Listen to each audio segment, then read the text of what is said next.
Even with all the bad news circulating in America, it is still the greatest nation, and we should be profoundly grateful to be citizens. With all the doom and gloom out there, I want to put things into a little bit of perspective. I have traveled the world. I have been to 60 countries, so I hope that I can share a couple of my experiences with you and tell you how lucky you are to be born in America, so that you leave this video filled with a little bit of gratitude, a little bit of insight, and the contrast that you would have if you were born in another country. There is a reason that people vote with their feet to come to America. Why America is still the shining beacon on the hill that attracts citizens of the globe to us, the freedoms and opportunities that we have. And despite the fact that there are people that are endeavoring to tear America down, to tear down the fabric of our society, that are coming from the left-hand side of the aisle, that want to pack the courts, that continually lie about our president, that will do anything to gain power, I just want to give you perspective on what it's like to live elsewhere. Now, most of these people that want to tear America down have not traveled very much. And I'm not talking about going to an all-inclusive resort in Puerto Vallarta where you drink yourself to death and you leave and say, I went to Mexico, despite the fact that you never left the local resort and the surrounding beaches. That's not where you get your experience from.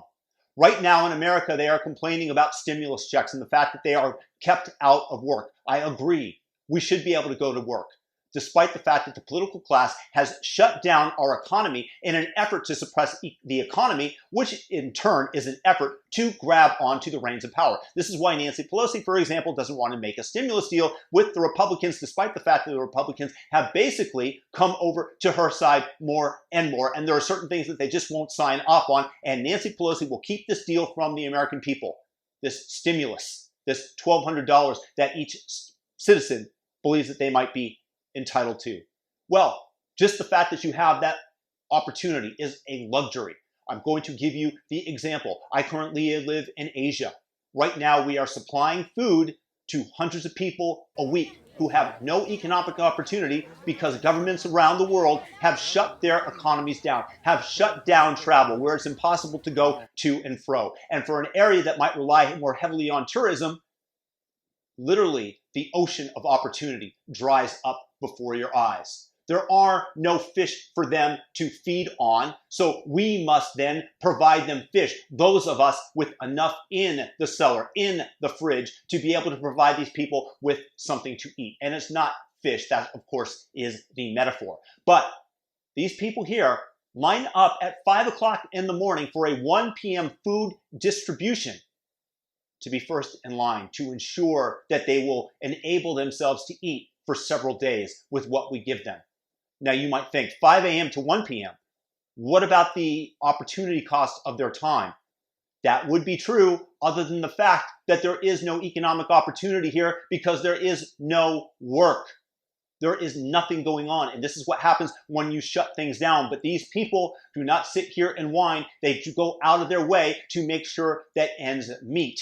They are not used to the government helping them out. And yet in America, this is a possibility. In part because we have the world's reserve currency, the money that we're printing, the cost of doing so is distributed around the world. Now, people will complain on the left about systemic racism, how racist America is, what a terrible place it is. Let me tell you something. You have to compare America to the rest of the globe.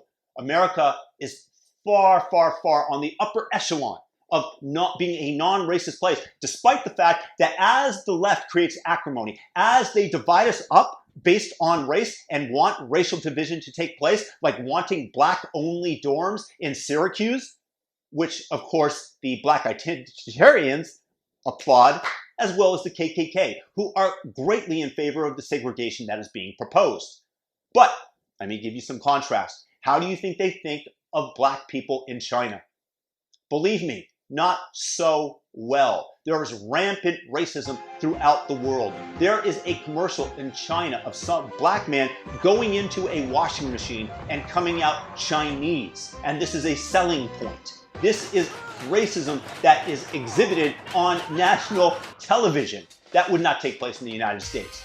You want to go to Eastern Europe. I used to live in the Czech Republic. Good luck mentioning the word gypsy to a Czech person. They will become irate. You will see the enmity and the hatred in their eyes, and they will outright state so. It is publicly acceptable to discriminate against gypsies. Try going to Russia as a black person and see how well you are treated. There might be some good people out there, but overall, far, far, far more racist. Oh, and let's take a look at the Middle East. Abid is the word for slave in Arabic. It also means black person. Saudi Arabia didn't abolish slavery until the 1960s, and slavery is still prevalent throughout much of the Middle East and South Asia and places like Pakistan, places that have an Islamic identity where such things are much more culturally acceptable. In Libya, you can still buy a black person from sub-Saharan Africa on an open slave market. This is what the U.S. inoculates us against. This is the land of freedom and opportunity, the land of liberty. And by the way, when I told somebody that America is the land of freedom and opportunity, I was told that this exemplifies my white privilege. This is how little people have traveled. This is how little they understand how the rest of the world is. In India, you have beggars absolutely everywhere. If you've ever been there and seen it in person, it is eye-opening. It broadens your heart because you understand the suffering of people that exist. People without limbs, without arms. Children are coerced into begging for families because they make more money. If you've seen Slumdog Millionaire, they intentionally blind people because it will earn them more money, as in the people that actually pour the acid into the eyes. This actually takes place. This is the evil that exists out there. In India, they have a caste system where if you are of darker skin, you are automatically of lower class. And you want to talk about the systemic racism of the United States. Yet these people want to tear it all down. They want to tear down a system in the United States because it's not perfect. And yeah, human beings, we aren't perfect. We are work in progress, each and every single one of us, me included. I'm not perfect. You know how I know? My wife tells me on a frequent basis. None of us are perfect. You aren't perfect. We are work in progress. We are moving towards something better, hopefully every day. Yet some people, certain people in Portland and Seattle want to tear it all down. And then you want to go, you want to take a look at their cities. You want to take a look at the aftermath of the Chaz, the summer of love, as their mayor, Jenny Durkin, put it. How'd that work out? With sexual assaults, with violence, and several murders. Just take a look at Portland. Go to downtown Portland and you'll see all the stores boarded up. Windows destroyed, places burned to the ground. And they want us to follow the leadership of this group? These people are mentally unwell. Just take a look at their arrest records. When you see the pictures, the mugshots, you'll see people that are truly, truly unwell. And you want to talk about security. You have a bubble where you don't have to worry about practically anything because the American military might has protected us from invasion, along with nuclear bombs, which have basically ended regular warfare of the 20th century before the nuclear bomb was advanced, because it's a deterrent.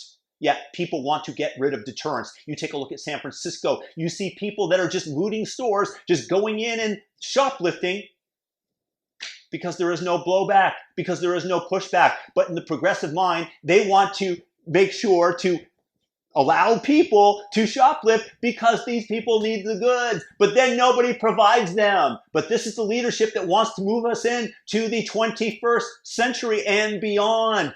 You see, California is falling apart.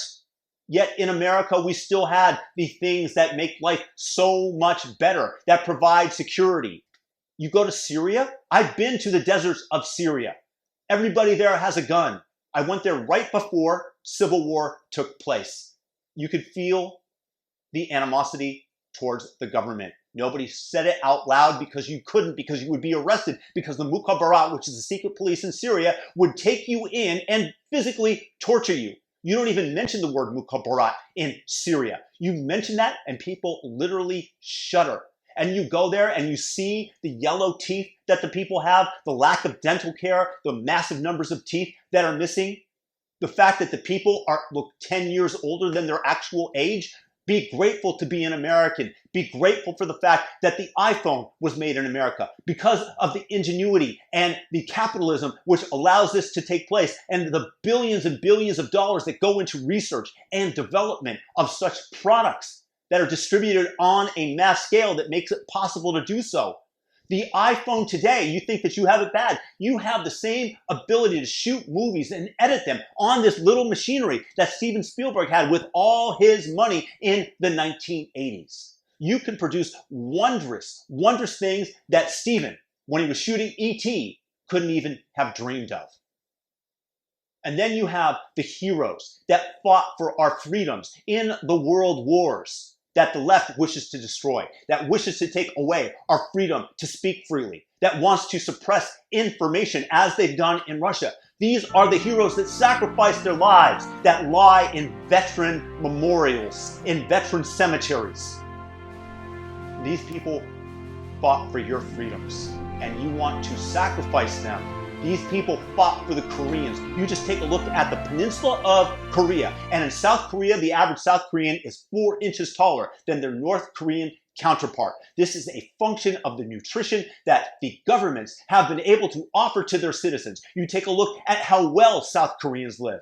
And I've been to South Korea, and it's a pretty cool place. I haven't been to North Korea because they won't let me in, because nobody's going to really document what goes on there and the hovels that people live in and the fact that the gulag still exists. And in America, hey, it ain't perfect, but show some gratitude because you have American privilege, and you have to be able to compare that to the rest of the world and not want to tear it all down for the sake of some mythical ideology that yields nothing but despair, murder, and violence, and hunger. American privilege is a thing. It is real, and America is the land of freedom and opportunity. And if that demonstrates my white privilege, I'm going to say no, it's an American privilege, and that goes for all Americans. Peace and blessings. Please subscribe to the channel, hit the notification bell, and share this video if it inspires you at all. And I hope that it left you just a little bit better off than when you came. Peace and blessings to everybody out there.